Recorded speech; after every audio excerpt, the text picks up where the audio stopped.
Welcome back, everybody. Today, we're going to take another look at one of my favorite decks of last format, and that is Mega Charizard Y, because I think it got some interesting buffs into this new set. Sorry if you hear my cat chirping down there. It's actually my second time recording it, because she jumped and stepped on the power button on my PC.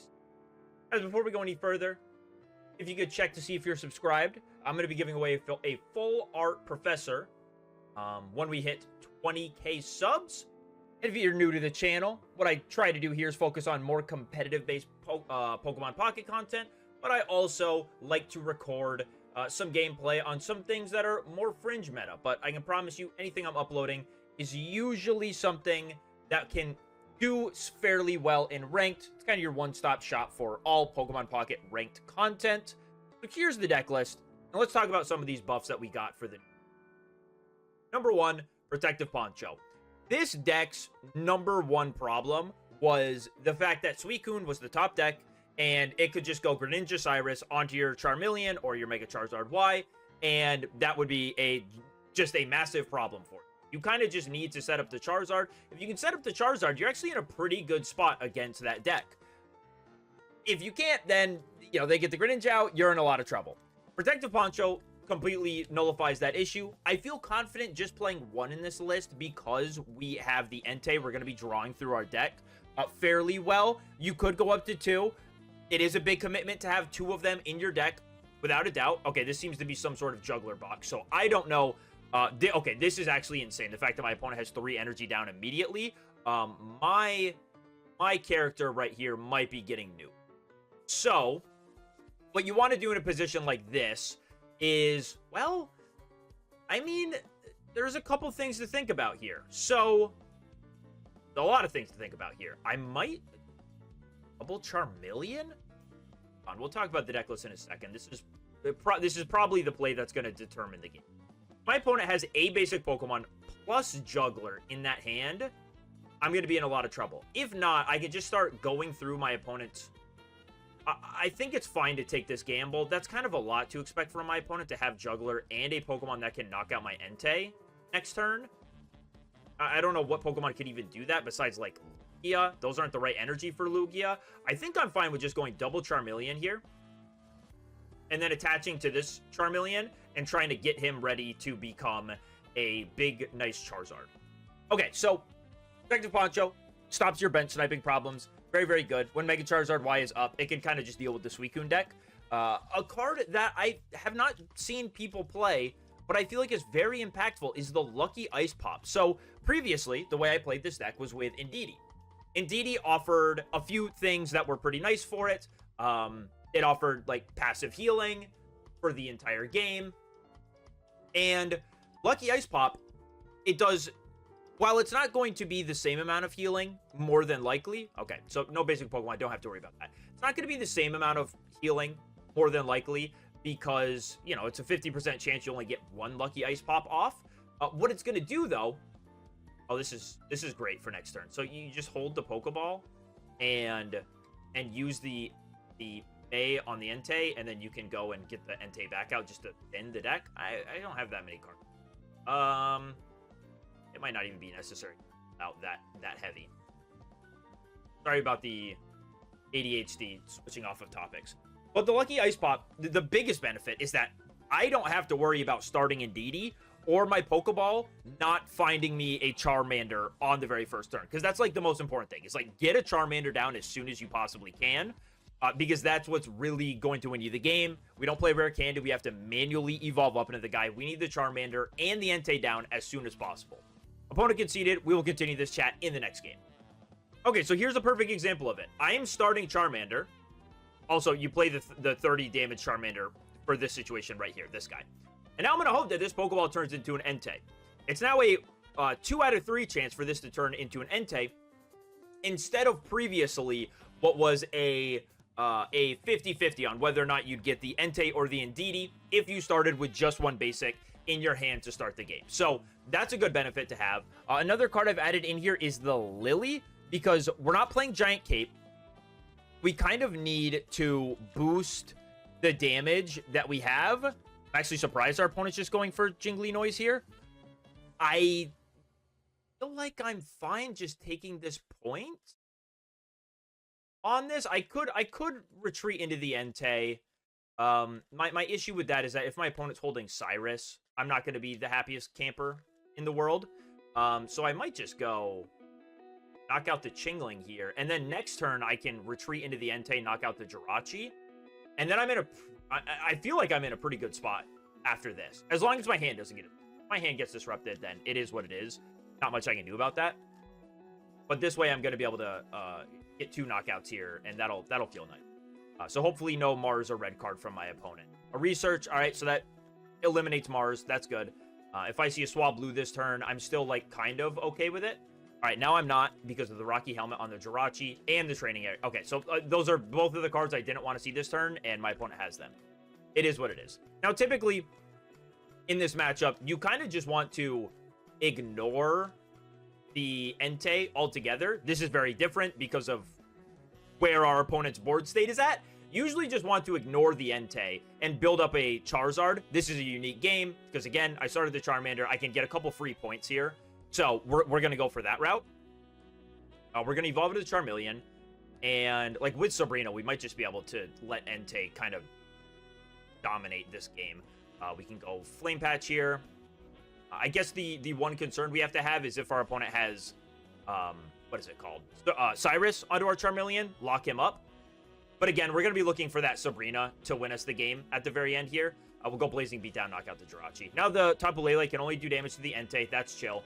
I believe I still have 1 energy in the discard. Yeah, I have 1 energy in the discard, so I could always get second Flame Patch to Flame Patch the Charmeleon, attach to it, retreat.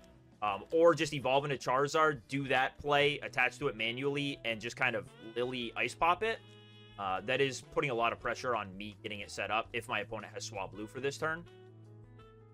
There's the Cyrus. Okay. Still, like, not so worried about it. And an attachment to Tapu Lele. Okay, so our opponent is just completely missing Swablu.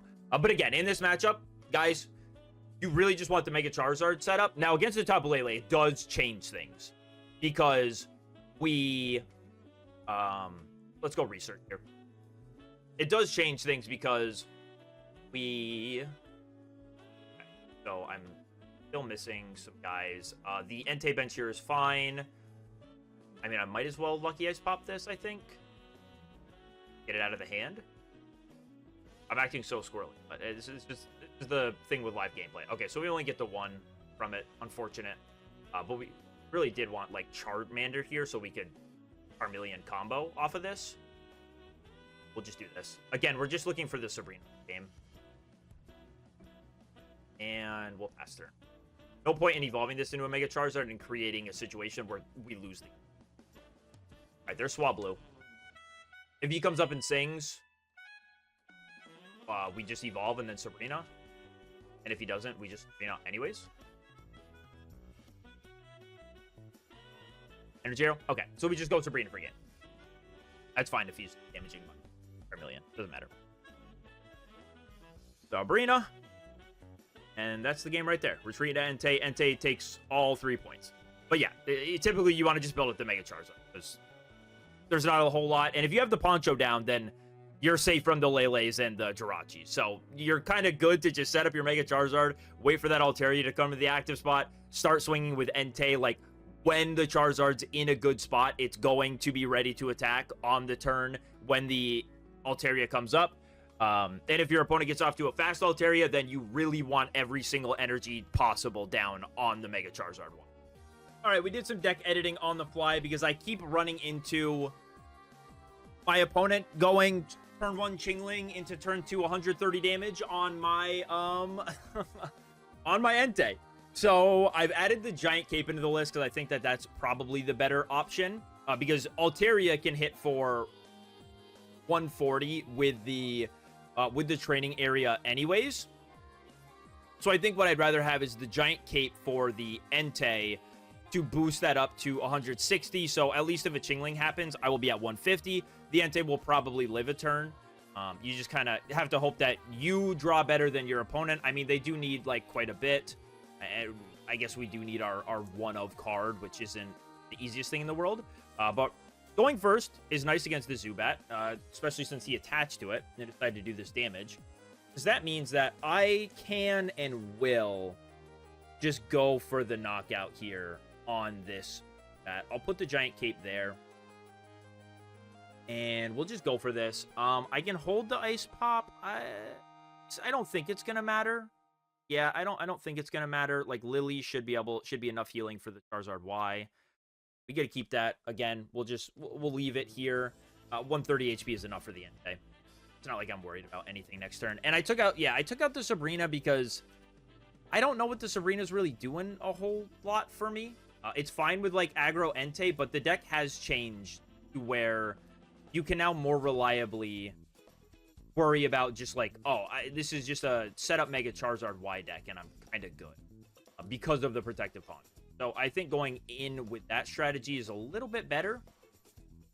I guess our opponent can discard the Lily from us after this Absol attacks, which is fine. Like, if this Absol's attacking, I feel pretty safe. He can't even attack. Yeah, he can go into a combat if you want. Not going to work out for him at all. I can get 60 damage down on the Absol, I guess. Not a big deal. I can even go Giant Cape, Ice Pop. Live another turn if I flip well enough. There's second Charmeleon plus Flame Patch. I really don't either of those, though. Right, I want to save all this beautiful energy. I'm honestly hoping I get, like, one heads and then the Ice Pop goes away. Boo. Okay, well, I can Giant Cape at least, so... does the Giant Cape literally... But I need to play it down. And it would honestly be best here, but that lowers my outs from, like, May. This right here, it's not going to do anything for us. But it lowers my outs to, like, top decking May into the Charizard Y, and that's, like, all I need to win. So, if my hand gets disrupted, or if my opponent goes for, like, a big copycat and pulls...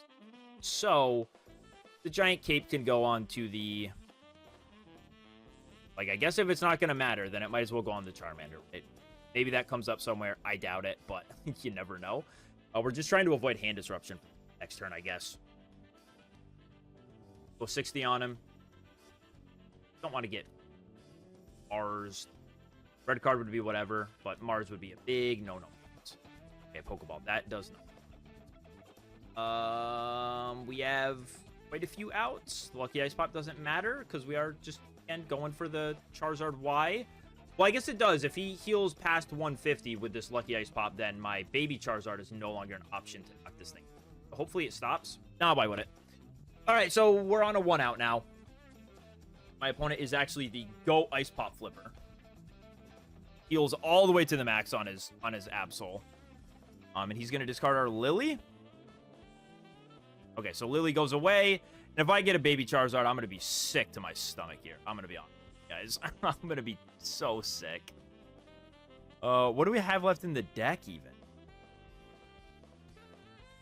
We lose that on a you know, opponent needed to flip 3 heads. That's going to be so sad. Okay, so pretty decent odds. I mean, I think it's guaranteed that I get the Charizard Y off of this. I think I've played down every single Pokemon. Yeah, there's the Charizard Y. So we throw those 2 back. And then just go Charmeleon, Flame Patch, attach. And boom, that's a dead Absol. So I guess the lesson from this game is preserve your Charmanders. Don't just evolve them into Charmeleons immediately. Because it does act as basically a 3rd Flame Patch into it. For when you're trying to get the Mega Charizard 1 powered up. And Crimson Dive, 250. That's the end of that game. Nice. Started a little sketch, but, I mean, when your opponent starts a baby Pokemon and you're going first with Entei in the active spot and Charmander, Charmeleon, you get that free point, get to send them back. It's pretty good. All right, going second here. Entei start. If we get a May, we'd like to maybe use the May. Started Darkrai. That's pretty good for us. That's going to give us a couple of turns here to just really try to build up to the Mega Charizard. Depends on what variant Darkrai my opponent is playing, though. If it's Greninja, we're going to hope that we can find the Protective Poncho for our Charmander before he gets too bullied by those Greninja pings. Really going to need it. Oh, it's Dark Tina. Okay, so this is actually kind of scary. Because if I attack into a Darkrai with a helmet, I'll go down to 150, and then the Dark Tina can actually just knock out my Charizard in response. There's the Protective Poncho. Actually doesn't matter. I actually don't think I even want that on my Charmander, if I even find one. I don't find one. So that's swag. We have so many Pokemon in hand that it's probably just better to start getting these things out of our hand. And I guess we'll attach to the active Entei. I mean, we just want the energy in play. Not where we prefer it, but hopefully we find a May or a Pokeball or something off of this. Hey, we have all the Charizard. We're wrong pieces of the Charizard, man. Need the tiny one first. Where are you guys at? Where are you guys at, man? We need you. Yeah, this is sort of, again, this is sort of scary because the Giratina can actually respawn KO my Charizard Y after it attacks. 170 has never been a problem number for Dark Tina to hit. I guess the best thing maybe is to start pressuring with the Entei. And if I can get double Charmander, which doesn't seem likely, right? Because I'm kind of missing here. But if I could get double Charmander down, then I could pressure like the 60 Darkrai. I don't know how much heal the guy played. He is doing through his deck. Having no problem. None whatsoever. Okay, there's the Charmander. Thank the Lord. We're not going to be too... I guess yeah, we can evaluate next turn, but I think this is fine. Is that fine, though? Oh, I don't think that... Actually. Because...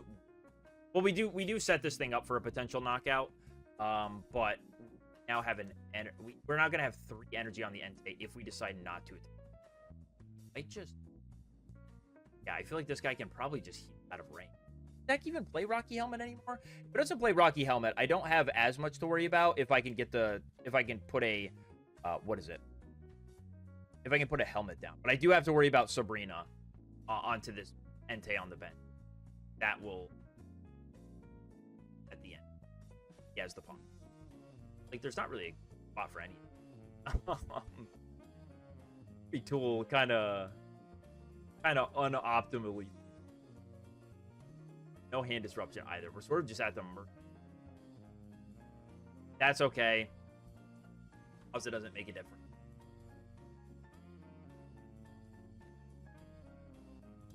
Wow, I'm surprised. Okay, so there's actually no knockout on the way from... Or the Darkrai can get knocked. Let's think here. Let's go Ignition. And actually, if I find Lucky Ice Pop, and I can hit double heads, Lucky Ice Pop. Okay, hold on. The Lucky Ice Pop might come in clutch here. Just one heads. I just one heads, and I can actually go for this aggressive play. Wow, that is so... Okay, W Lucky Ice Pop. So I can go double Lucky Ice Pop. Maybe I keep it, maybe I don't. I don't really care. I don't keep it, that's fine. We can go attach here, Giant Cape here. And now I'm living a Darkrai hit, and I'm going to respond with 100 back into the Darkrai. And then I can just maybe win with Entei after that. He'll do 130. I guess the thing to be scared of is if my opponent goes red for 150. If my opponent goes red for 150, then I can't really... Then I could just lose to my opponent going bench Darkrai, attach to Darkrai, Sabrina on my Charmeleon. So, in order to get around that, I think what might have to be done is attach to the Charmeleon, bench Charmander. Yeah, attach the Charmeleon, bench Charmander. Let's just see what my opponent does. Because he might just go for Mars. And I don't even... Mars would be pretty devastating as well. Well, Mars would be less devastating because I don't have to worry about the aforementioned Darkrai King play. Okay, there's Darkrai. Hello. He expected you. My opponent should have everything in the world at his disposal. So what he's going to go for, very interesting. Mars, okay, Mars down to 1. So now I don't have to worry about that play. I might just be able to set up Entei and go for that. But I think what I'll still do is I will still attachment, because you'll be able to retreat this guy for free next turn. Guy who still gets the attachment is Charmeleon, because I'm not going to hit for 120 on either of these guys. Oh, but I can't just go blazing down. Knockout. Or not knockout. Put him down to 30. Probably can't. Try this. Threatening Entei knockout on. Not if he has all of the heal in the world, though. He very well could. You guys pop. Alright, there it is. One heads for him. We'll let him live and attack next turn. No heads, but I probably playing Pokemon Center Lady too. Probably. Doubt it.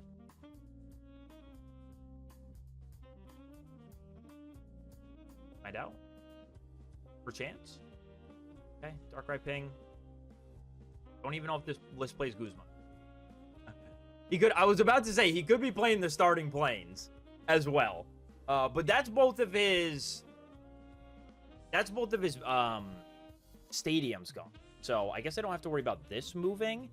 Now the only way I got punished by benching to the attaching to the Charmeleon instead is if my opponent has. Oh, what am I trying? My opponent has.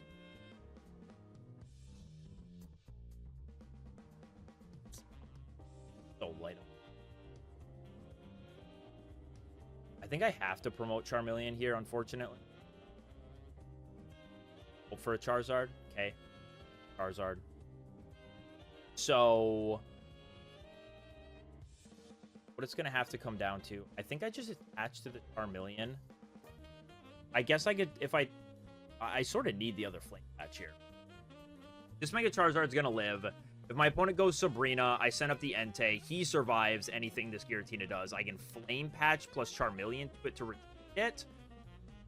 But if I don't get the second Flame Patch, then I don't have a way to attack. I mean, if I get second Flame Patch no matter what, I think I can just knock out the Giratina with the Entei. If he uses Sabrina, again, he's going to have to Sabrina for it. But maybe this makes him think that he doesn't want to make that play. Okay. Here comes Entei. And now we need second Flame Patch, or else we just... It literally has to be second Flame. Darkrai ping. Yep. I misallocate any energy. I don't think I misallocated any energy. I think literally the difference was I did not get the Charmeleon down in time. Or the Charmander down in time to make a play happen.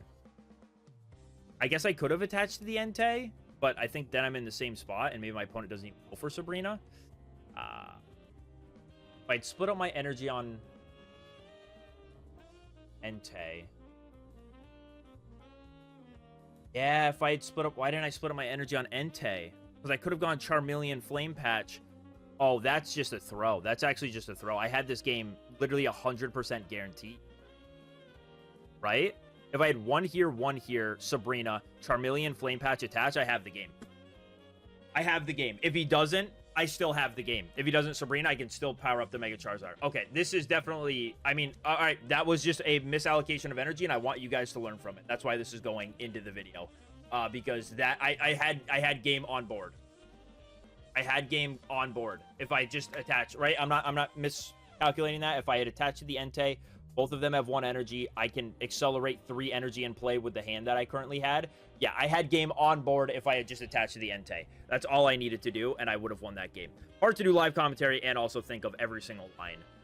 I don't know how honestly, I don't know how I missed that. I played so much Charizard. Probably should have known that that was something possible. All right, after playing with this deck for a little over an hour, I think I can say that Charizard feels probably worse than it did in the last format. Even though Suicune is not everywhere, I think it gained some even worse matchups where the Kangaskhan Oricorio deck, they're playing a Mega and an Oricorio, which means you have to use the Baby Charizard to get through the Oricorios, and then you don't have a Mega Charizard Y to blast through the Mega Kangaskhan when that comes into the active spot. I think that Indeedee is probably better than Lucky Ice Pop in it, because the Indeedee just adds passive heal, and the Lucky Ice Pop isn't going to work under item lock. I think Altaria, which previously was a very good matchup for you, is now significantly worse because of the training area. The thing you tried to avoid against Altaria was them being able to hit for 140 on Entei quickly, and now if you don't have the Giant Cape or hit the Indeedee, then you are not going to be able to boost yourself up, and the Altaria with a full bench can just kind of knock you out. And the Protective Poncho, while it's good that it is keeping the Mega Charizard Y alive, it seems that a lot of decks kind of have the ability to make you have to attack way too many times with the Mega Charizard Y for it to ever really mean anything. Or just a lot of decks are playing Cyrus and they can just kind of Cyrus stall you over and over. Like bring up an Entei, like not even knock it out, just bring up an Entei, and then that's going to get trapped in the active spot while they do their thing, get all set up.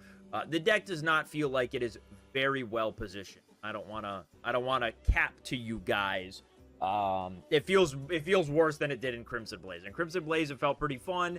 In this format, despite getting the Protective Poncho, it doesn't feel the best.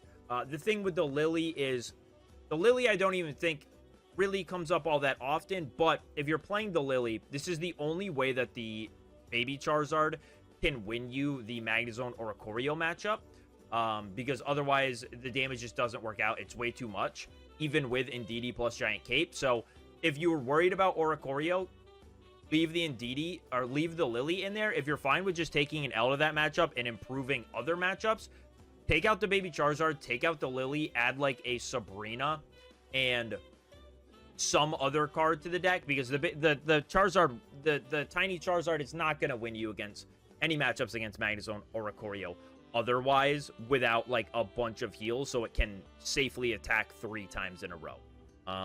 Without the Lily, it might be possible if you're able to score a early KO on a Magnemite with the Entei, but if that doesn't happen, then this guy is just not getting through double Oricorio and a Magnezone. They can even cape the Magnezone, and then it's never losing. It's never getting knocked out by this Charizard. So that's how I feel on the deck.